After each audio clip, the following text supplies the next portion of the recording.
అనగనగా ఒక చిన్న గ్రామంలో పెద్దరాసి పెద్దమ్మ అనే ముసలమ్మ ఉండేది. ఆమె ఒంటరిగా ఒక చిన్న ఇంట్లో జీవించేది. ఒకరోజు రాత్రి బాగా చీకటి పడింది. గాలి కూడా బలంగా వీస్తోంది. ఆ సమయంలో ముగ్గురు దొంగలు ఆ గ్రామానికి వచ్చారు. వాళ్ళు పెద్దమ్మ ఇంటి దగ్గరకు వచ్చి, ఈ ముసలమ్మ ఒంటరిగా ఉంటుంది. ఆమె ఇంట్లో దొంగతనం చేద్దాం అని నిర్ణయించుకున్నారు. పెద్దమ్మకు బయట వాళ్ళ మాటలు వినిపించాయి. వెంటనే ఆమె ఒక తెలివైన ఆలోచన చేసింది. ఆమె ఇంట్లో ఉన్న పాత్రలను బలంగా కొట్టి గట్టిగా ఇలా అరిచింది.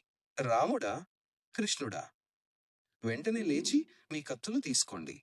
మన ఇంటికి దొంగలు వచ్చారు. దొంగలు బయట అది విని చాలా భయపడ్డారు. అయ్యో, ఈ ఇంట్లో చాలా మంది ఉన్నట్టున్నారు అని అనుకున్నారు. అప్పుడే పెద్దమ్మ మళ్ళీ ఇలా అంది. రాముడా, కృష్ణుడా, త్వరగా బయటికి రండి. ఈ దొంగలను పట్టుకుందాం.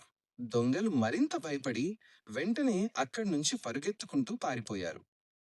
కొంతసేపటికి గ్రామస్తులు అక్కడికి వచ్చారు. పెద్దమ్మ చెప్పిన తెలివైన ప్లాన్ విని అందరూ ఆశ్చర్యపోయారు. అప్పటి నుంచి గ్రామంలో అందరూ పెద్దరాసి పెద్దమ్మ చాలా తెలివైనది అని చెప్పుకున్నారు.